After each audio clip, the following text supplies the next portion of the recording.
Assalamualaikum warahmatullahi taala wabarakatuh. Perkenalkan, nama saya Imron Rosadi, 12/12/3006. Di sini saya akan mempresentasikan hasil dari tugas kami. Perkenalkan, nama saya Morizal Rahman dengan NIM 13123100011. Perkenalkan, nama saya Reza Eka Saputra dengan NIM 13/12/3037. Perkenalkan, nama saya Rindi Arofi dengan NIM 13123000064. Assalamualaikum warahmatullahi wabarakatuh. Perkenalkan, nama saya Muhammad Dilas Lamal dengan NIM 130230069. Kenalkan, nama saya Olivia Wilhelmina Varelia Lopi dengan NIM 13/12/30071. Di sini saya akan menjelaskan tentang sejarah KPU. Sejarah pemilu dan pembentukan lembaga penyelenggara pemilu dari sejak penyelenggaraan pemilu yang pertama pada tahun 1955. Sejarah pembentukan lembaga penyelenggara pemilu sudah dimulai pada tahun 1946. Sekitar 3 bulan setelah kemerdekaan diproklamasikan oleh Soekarno dan Bung Hatta pada 17 Agustus 1945. Itu sebagaimana tercantum dalam maklumat 10 atau maklumat Wakil Presiden Muhammad Hatta pada 3 November 1945. Presiden Muhammad Hatta pada 3 November 1945 isinya anjuran tentang pembentukan partai-partai politik. Maklumat menyebutkan pemilu untuk memilih anggota DPR dan MPR akan diselenggarakan Januari 1946. Namun sayangnya pemilu tidak terselenggara. Pemerintahan baru menyusun perangkat undang-undang pemilu dan belum stabilnya kondisi keamanan negara pada saat itu akibat konflik internal antar keuaran politik pada saat itu, bersama dengan masih adanya ancaman gangguan dari luar. Pemerintah Indonesia masih memiliki keinginan politik untuk menyelenggarakan pemilu dengan bentuknya UU nomor 27/1948 tentang pemilu yang diubah dengan UU nomor 12/1949 tentang pemilu, meskipun pemilu yang akan dilakukan adalah pemilu bertingkat atau tidak langsung. Setelah revolusi, kemerdekaan reda. Berdasarkan UU nomor 7/1953, Dewan Perwakilan Rakyat atau DPR yang disahkan pada April 1953 dibentuk Panitia Pemilihan Indonesia atau PPI untuk menyiapkan, memimpin, dan menyelenggarakan pemilu 1955. Ini pemilu untuk memilih Dewan Anggota Konstituante dan anggota Dewan Perwakilan Rakyat. Pada 7 November 1953, Presiden Soekarno menandatangani keputusan Presiden nomor 118/1953 pengangkatan Panitia Pemilihan Indonesia atau PPI. Penyelenggara pemilu 1955 dibagi menjadi 2 tahap, yaitu 1. Pemilu untuk memilih anggota DPR yang dilaksanakan pada 29 September 1955 dan diikuti 29 partai politik dan individu. Kedua, pemilu untuk memilih anggota konstituante yang dilaksanakan pada tanggal 15 Desember 1955. Anggota PPI kemudian diberhentikan dengan hormat oleh Presiden pada 24 Januari 1958. Untuk menghadapi pemilu kedua yang direncanakan pada 1959, Kabinet Ali Sastroamidjojo II mengumumkan 11 nama anggota PPI yang sebagian besar adalah anggota PPI periode sebelumnya.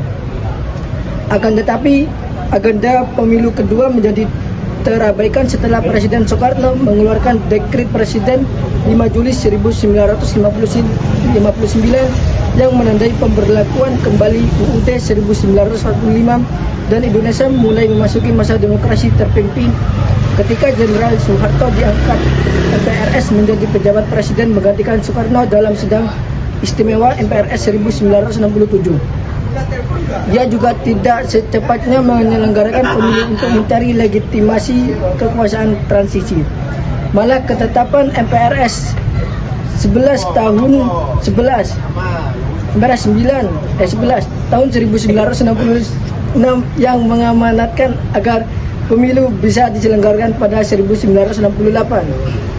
Ketika itu pun kemudian diubah lagi pada sidang istimewa MPR 1967. Jenderal Soeharto menetapkan bahwa pemilu akan diselenggarakan pada 1971. Pemilu 1971 dilaksanakan pada 5 Juli 1971, 4 tahun setelah Soeharto menduduki jabatan presiden. 3. Berdasarkan Undang-Undang Nomor 15 Tahun 1969 tentang pemilihan umum anggota-anggota Badan Permusyawaratan atau Perwakilan Rakyat yang disahkan pada 17 Desember 1969, dibentuk Lembaga Pemilihan Umum atau LPU yang diketuai oleh Menteri Dalam Negeri hingga menyelenggarakan pemilu sejak pemilu 1971 hingga 1977. Pemilu pertama setelah berakhirnya rezim Orde Baru dilaksanakan pada 7 Juni 1999 berdasarkan Undang-Undang Nomor 3 Tahun 1999 tentang Pemilihan Umum. Penanggung jawab pemilu adalah Presiden. Penyelenggara pemilu adalah Komisi Pemilihan Umum atau KPU yang bebas dan mandiri. Komposisi keanggotaan KPU didominasi orang partai politik. Dari 53 anggota KPU saat ini, 48 orang partai dan 5 orang wakil pemerintah. Sebelum KPU dibentuk, persiapan pelaksanaan pemilu dilakukan LPU Pasal 79 Undang-Undang Nomor 3 Tahun 1999. Ketua Umum LPU membentuk tim 11 yang bertugas membentuk LPU terutama dalam verifikasi partai politik peserta pemilu. KPU pertama di era reformasi ini dibentuk dengan Kepres nomor 16 tahun 1999 pada 19 Februari tahun 1999 dan kelima tiga anggota KPU dilantik Presiden B.J. Habibie pada 10 Maret 1999. Indonesia benar-benar dapat dikatakan menerapkan penyelenggara pemilu independen setelah terbitnya Undang-Undang Nomor 4 Tahun 2000 tentang perubahan atas Undang-Undang Nomor 3 Tahun 1999 tentang pemilu. Di dalam undang-undang baru ini dinyatakan tegas, KPU adalah lembaga independen dan non-partisan dan tak lagi beranggota orang partai. Independensi ini kemudian diperkuat pula lewat amandemen konstitusi, yaitu dalam perubahan ketiga Undang-Undang 1945 Pasal 22E ayat 5. Dirumuskan pemilihan umum diselenggarakan oleh suatu komisi pemilihan umum yang bersifat nasional, tetap dan mandiri. Untuk menyelenggarakan mandat konstitusi menyongsong penyelenggara pemilu tahun 2004 diterbitkan Undang-Undang Nomor 12 Tahun 2003 tentang pemilu anggota DPR, DPD, dan DPRD yang beberapa pasalnya mengatur penyelenggara pemilu. KPU terdiri atas anggota KPU yang bersifat independen, didukung sekretariat dan dari pegawai negeri sipil pemerintah pusat dan pemerintah daerah. KPU 2001 hingga 2006 dibentuk dengan Kepres nomor 7 tahun 2001 tertanggal 5 Juni 2001 dan dilantik Presiden Abdurrahman Wahid beranggotaan 11 orang terdiri atas unsur akademis dan LSM. Tugas KPU: 1. Merencanakan program dan anggaran serta menetapkan jadwal. 2. Menyusun tata kerja KPU, KPU Provinsi, KPU Kabupaten atau Kota, PPK, PPS, KPPS, PPLN, dan KPPSLN. 3. Menyusun peraturan KPU untuk setiap tahapan pemilu. 4. Mengordinasikan penyelenggaraan pengadilan dan membantu semua tahapan pemilu. 5.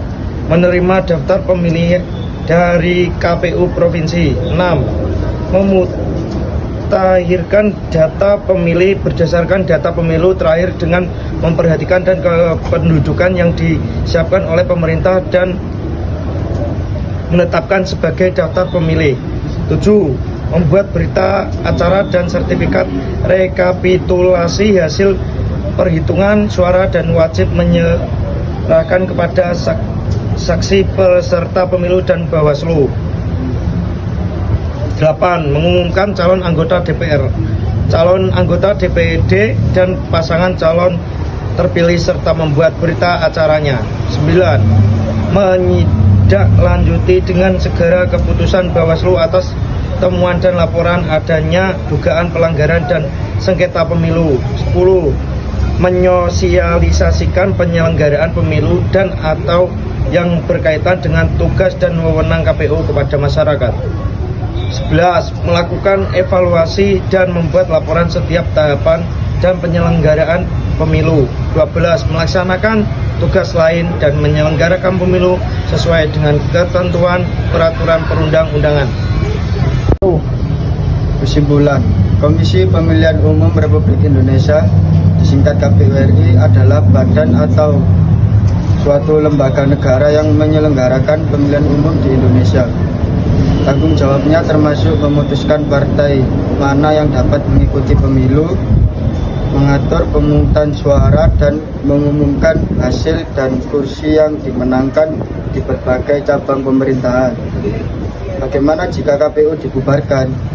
Jika KPU dibubarkan, konsekuensinya akan sangat signifikan terhadap proses demokrasi di Indonesia. KPU memiliki peran kunci dalam penyelenggaraan pemilu, termasuk pengaturan, pelaksanaan, dan pengawasan jalannya pemilihan umum.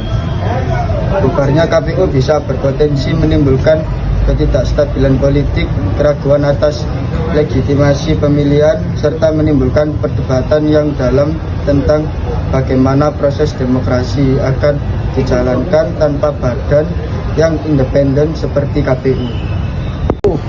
Mengapa KPU harus tetap ditetapkan? Lembaga Komisi Pemilihan Umum KPU harus tetap ditetapkan karena memiliki peran krusial dalam melaksanakan pemilu secara independen dan profesional. Beberapa alasan mengapa KPU harus tetap ada antara lain yang pertama, independensi.